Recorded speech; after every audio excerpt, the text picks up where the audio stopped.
আসসালামু আলাইকুম, প্রত্যেককে স্বাগত জানাচ্ছি আজকের আলোচনার সাথে যুক্ত আছে আমি নবুত রহমান। পরিবেশিত হচ্ছে পুষ্টিবাজারের সৌজন্যে।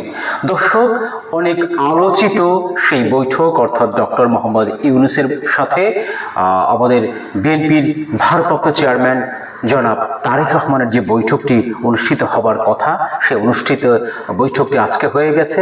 লন্ডন স্থানীয় সময় সকাল 9টা থেকে 10:30 পর্যন্ত এই বৈঠকটি চলে এবং বাংলাদেশের স্থানীয় সময় দুপুর বেলা 2টা থেকে 3:30 পর্যন্ত এই বৈঠকটি অনুষ্ঠিত হয়।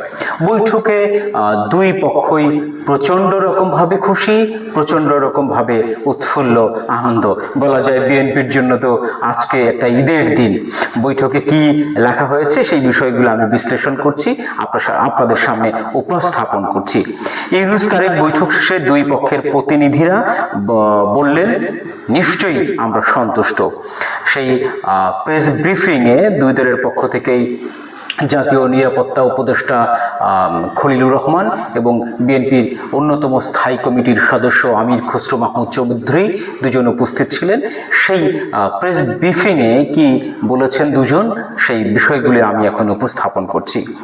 প্রধান উপদেষ্টা অধ্যাপক মোহাম্মদ ইউনূসের সঙ্গে বিএনপির ভারপ্রাপ্ত চেয়ারম্যান তারেক রহমানের 1.5 ঘন্টার বৈঠক শেষে দুই পক্ষের প্রতিনিধিরা তাদের সন্তুষ্টির কথা জানিয়েছেন।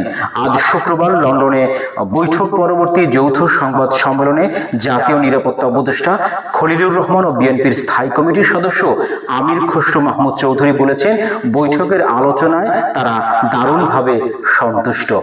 এখন আমির খসরু মাহমুদ বলছেন তারা দারুণভাবে সন্তুষ্ট হয়েছেন, অথচ এই আমির খসরু মাহমুদ চৌধুরী কিন্তু বিগত বেশ কিছু আলোচনায় এই বর্তমান সরকারের বিরুদ্ধে বা অন্তর্বর্তী সরকারের বিপক্ষে কথা বলেছেন। সে বিষয়গুলো অনেকভাবে আমরা স্পষ্টতা বুঝতে পেরেছি। আরও কি তারা জানিয়েছেন, লন্ডনের ডরচেস্টার হোটেলের স্থানীয় সময় সকাল 9টায় অধ্যাপক ইউনূস ও তারেক রহমানের বৈঠক অনুষ্ঠিত হয়। সকাল 10:30টায় বৈঠক শেষ হয়। পরে বাংলাদেশ সময় বিকেল 4টার দিকে ওই হোটেলেই যৌথ সংবাদ সম্মেলন অনুষ্ঠিত হয়। সেখানে কথা বলেন খলিলুর রহমান ও আমির খসরু মাহমুদ চৌধুরী। প্রধান উপদেষ্টার প্রেস সচিব শফিকুল আলম সংবাদ সম্মেলন সঞ্চালনা করেন। সংবাদ সম্মেলনের শুরুতেই একটি যৌথ বিবৃতি পড়ে শোনান নিরাপত্তা উপদেষ্টা খলিলুর রহমান। এতে বলা হয়, অত্যন্ত সৌহার্দ্যপূর্ণ পরিবেশে অধ্যাপক ইউনূস ও তারেক রহমানের বৈঠক অনুষ্ঠিত হয়। তারেক রহমান প্রধান উপদেষ্টার কাছে আগামী বছরের রমজানের আগে নির্বাচন আয়োজনের প্রস্তাব করেন।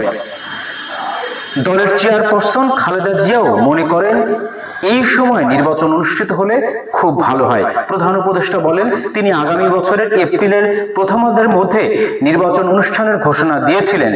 সব প্রস্তুতি সম্পন্ন করা গেলে 2026 সালের রমজান শুরু হওয়ার আগেও সপ্তাহ নির্বাচন আয়োজন করা সম্ভব হতে পারে। অর্থাৎ প্রধান উপদেষ্টা বলেছেন, সবকিছু অর্থাৎ সংস্কার, বিচার, সমস্ত কিছু যদি সঠিকভাবে চলে এবং শেষ করা সম্ভব হয়, তাহলেই ফেব্রুয়ারি মাসে নির্বাচন করা সম্ভব হবে। এখানে কিন্তু একটি কথা স্পষ্ট হয়ে গেছে যে বিএনপি আগামী ফেব্রুয়ারিতে নির্বাচনের কথা বলেছেন এবং তার আবেদন করেছেন, কিন্তু ফেব্রুয়ারিতে যে নির্বাচন করা সম্ভব হবে সে বিষয়টা কিন্তু পুরোপুরি স্পষ্ট নয়। কারণ প্রধান উপদেষ্টা বলেছেন, যদি বিচার এবং সংস্কার সম্ভব হয়, এগিয়ে নেওয়া সম্ভব হয়, তাহলেই কিন্তু সেটি করা সম্ভব হবে। সংবাদ সম্মেলনে আমির খসরু মাহমুদ চৌধুরী এবং খলিলুর রহমান তেনারা আরও বলেছেন, এবং সাংবাদিকরা এখানে প্রশ্ন করেছেন প্রশ্নোত্তর পর্বে। এক সাংবাদিক প্রশ্ন করেন, অধ্যাপক ইউনূসের সঙ্গে তারেক রহমানের বৈঠকে জুলাই সনদ নিয়ে কোনো কথা হয়েছে কিনা? এ প্রশ্নের উত্তর দেন বিএনপির নেতা আমির খসরু মাহমুদ চৌধুরী। তিনি বলেন, জুলাই সনদ নিয়ে তো ইতিমধ্যে আলোচনা চলছে দেশে, এবং এ ব্যাপারে আমাদের মধ্যে ইতিমধ্যে সিদ্ধান্ত আছে যে ঐক্যমত্যের ভিত্তিতে জুলাই সনদ হবে। তিনি আরো বলেন, সংস্কারের ব্যাপারেও একই উত্তর আমাকে দিতে হয় যে ইতিমধ্যে ঐক্যমতের পরিপ্রেক্ষিতে আমরা সংস্কার ও জুলাই সনদ দুটোই করব।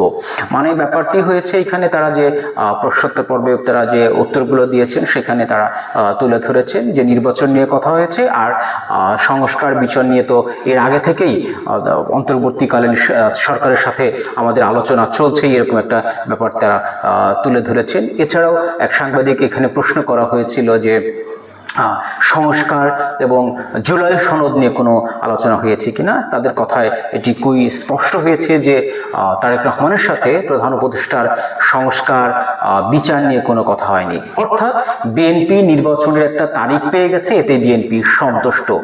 বিএনপির প্রয়োজন নির্বাচন, সেই নির্বাচনের মাধ্যমে বিএনপি ক্ষমতায় আসবে, এরকম একটি ভাবনা। কিন্তু বিএনপি বা সাধারণ মানুষ কি বলছি, আমরা সাধারণ মানুষের মতামত থেকে যে বিষয়গুলি স্পষ্টত বুঝতে পারি যে শুধুমাত্র এই নির্বাচনের জন্যই কিন্তু এই আন্দোলন হয়নি, গণ আন্দোলন হয়নি, গণ অভ্যুত্থান হয়নি।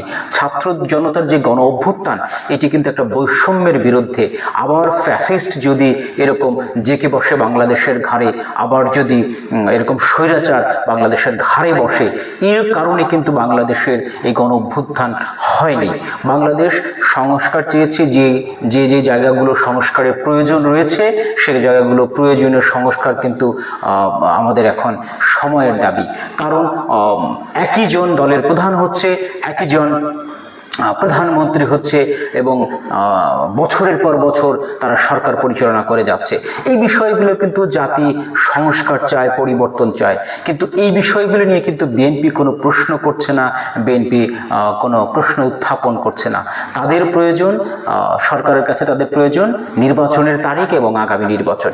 এটি কি বাংলাদেশের পথ বয়ে আনবে? আমরা নতুন বাংলাদেশের কথা বলছি, নতুন একটা অধ্যায়ের কথা বলছি, নতুন বাংলাদেশের পথে হাঁটছি। এই বিষয়গুলো কি নতুন বাংলাদেশের পথে আমাদেরকে নিয়ে যাবে? আমাদেরকে মনে হয় না।